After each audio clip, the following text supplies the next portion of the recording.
आप देखो, आपने 20 कन्या का नाम सुना है, इतिहास में भी पढ़ा है। पहले 20 कन्या होती थी और 20 कन्या को बेसिकली तैयार किया जाता था। और 20 कन्या जो होती थी बहुत ही स्ट्रांग अस्त्र के रूप में युद्ध के समय इस्तेमाल में लाई जाती थी। वो सुनो कैसे, छोटी छोटी जो बच्चियाँ होती थी ना, उनको ना खाने में थोड़ा थोड़ा थोड़ा थोड़ा ड्रॉप बाई ड्रॉप उनको खाने में पॉइजन डाला जाता था। धीरे धीरे क्या होता था, इन जो छोटी छोटी लड़कियां जो हैं जब बड़ी होती थी, इनके पूरे बॉडी में पॉइजन बन जाता था। मतलब जो है नेगेटिव पॉइजनस इमोशन जो है बॉडी में तैयार हो जाते थे। अब देखो, जब युद्ध होता था तो क्या होता था कि जो विरोधी सेना है उसकी सेना में इन लड़कियों को भेजा जाता था, नर्तकी के रूप में, काम करने वाली के रूप में, या जासूसी के रूप में, जासूसी करवाने के रूप में।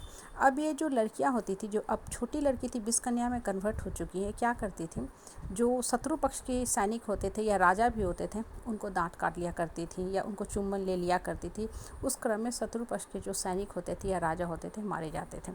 अब देखो, गौर करो ना, तो ये छोटी सी बात है, कितनी बड़ी शिक्षा देता है। ये 20 कन्या के बॉडी में जहर पूरा भरा हुआ है, लेकिन वो जहर इन 20 कन्या को कभी नहीं मार रहा है। 20 कन्या को कभी नहीं मार रहा है। बाहर से देखो तो ये जो 20 कन्या है नॉर्मल एक ऑर्डिनरी लड़की की तरह लग रही है। अब देखो, हम जिस समाज परिवार परिवेश में रहते हैं ना, हमें भी ऐसे ही 20 कन्या लोग मिलते हैं, इसी प्रवृत्ति के नकारात्मक इमोशन वाले, निगेटिविटी से भरे हुए लोग मिलते हैं, जो हमारे साथ सटके रहते हैं और हमारा शोषण दोहन दमन करते जाते हैं। और इनकी जो निगेटिव एनर्जी है इनको तो नष्ट नहीं करती है, लेकिन हम लोग का जीवन दुभर करते जाती है। क्यों? क्योंकि ये एक्सट्रीम पॉइजनस होते हैं। इनकी बातें में जो निगेटिविटी एक्सट्रीम भरी होती है, और क्या करते हैं ये लोग, हमें मानसिक तौर पे अपाहिज करते जाते हैं। हमेशा गलत बात बोलेंगे, चहर के रहेंगे, दबंगे दिखाएंगे, डोमिनेटिंग नेचर के होंगे, अपनी गलत बातें आपके ऊपर थोपते जाएंगे। और एक अच्छा माइंडसेट का आदमी जो सही पथ पे रहता है, क्रिएटिव काम में संलग्न रहता है, वो लोगों की गलत बातों को कभी एक्सेप्ट नहीं करता है। और होता क्या, यहीं से झगड़े की भी कहानी शुरू होती है। देखो, जिस समाज में आप रहते हो ना, अगर आप गौर करोगे तो देखोगे, कन्फ्लिक्ट, आर्गुमेंट, झगड़ा लड़ाई जो होता है ना, वो इसलिए नहीं होता है कि एक आदमी बदमाश है, ठीक है। वो इसलिए होता है कि एक आदमी सही पथ पे चल रहा है, दूसरा आदमी जो गलत है वो क्या करता है, अपनी बातें सही आदमी के ऊपर थोपता है, और सही आदमी मानने को तैयार नहीं होता है, तो झगड़ा लड़ाई शुरू हो जाता है। और विषैले प्रवृत्ति के लोग होते हैं ना, इनका नेचर होता है, सोर्स ऑफ इंटरटेनमेंट होता है। अब देखो, आपको करना क्या है, अपना बचाओ आपको खुद करना है। सबसे बड़ी बात, सबसे बड़ी बात, ये जो विषैले प्रवृत्ति के टॉक्सिक पॉइजनस सांप बिच्छू जैसे लोग होते हैं ना, पहले इनको अपने जीवन से हटाना शुरू करो, माइंड से निकालना शुरू करो, दूर फेंकना शुरू करो, डिस्टेंस और स्पेस रखना शुरू करो। और जिस समाज में आप रहते हो ना, अगर बहुत ज़्यादा इनके साथ डिस्टेंस नहीं भी रख सकते हो, तो मुख पे चुप्पी रखा करो, साइलेंस में रहो। साइलेंस में रहोगे तो अंदर से पावरफुल फील करोगे। और सबसे बड़ी बात, साइलेंस का मतलब ये नहीं है कि आप इनका अत्याचार सहते जाओ, आप चुपचाप मौन रहो। ये सोचो कि इनसे हम कैसे बच सकते हैं। जब आप चुप रहोगे ना, तो आपकी अंदर की एनर्जी सारी जो है कंजर्व रहेगी।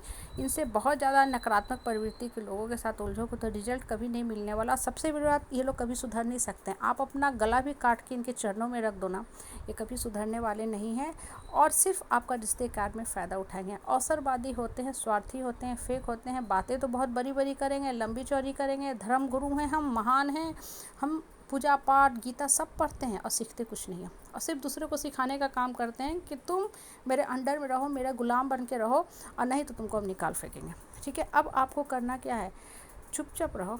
जब आप चुप में रहने लगोगे ना, तो अपने आप इनकी जो बड़बड़ाहट है, अड़ोसी पड़ोसी, अब पब्लिक सारे सुनेंगे, ठीक है, सारे सुनेंगे। और सबसे बड़ी बात, इनको करारा जब आप तब दो जब सब लोगों के बीच में ही है। अकेले में कभी मत उलझो। आप जितना ज़्यादा अकेले में उलझोगे, ये आपके ऊपर और शासन करते जाएंगे, चिल्लाते जाएंगे। और एक नॉर्मल आदमी जो होता है ना, ऐसे लोगों के सामने जो होता है, क्या करता है, तुरंत अस्स रख देता है। क्यों? क्योंकि इनकी जो तेज़ आवाज़ होती है, तेज़ वाणी होती है ना, एक नॉर्मल आदमी सकता नहीं है। लेकिन आपको हार नहीं मानना है, आपको हार नहीं मानना है। अंदर की शक्ति को कंजर्व रखो, ठीक है। कृष्ण से बातें किया करो। और आज जिस समाज में आप रह रहे हो ना, ठीक है, डिजिटल युग में रह रहे हो, सबके पास व्हाट्सएप ग्रुप है, मीडिया है, मोबाइल है, सब कुछ है। ओपनली ऐसे लोगों को एक्सपोज किया करो, नहीं तो इस तरह के विषैले लोग जो होंगे ना, आपके साथ सटके रहेंगे, विष कन्या की तरह चिपके रहेंगे, और आपको कब जीवन ख़त्म कर देंगे आपको पता ही नहीं चलेगा। कोरोना वायरस से भी ज़्यादा खतरनाक होते हैं। कोरोना वायरस के लिए तो टीका आ गया, ऐसे लोगों के लिए टीका भी नहीं है, ठीक है। ऐसे लोगों के शरीर में, ठीक है, कोरोना वायरस घुस जाता तो वो भी छटपटा के ख़त्म हो जाता, क्योंकि इतने विषैले होते हैं नकारात्मक प्रवृत्ति के लोग। इसलिए मन को खुश रखो, अपने आप को स्ट्रांग बना के रखो, और अपने लाइफ को मीनिंगफुल बना के आगे की तरफ बढ़ो।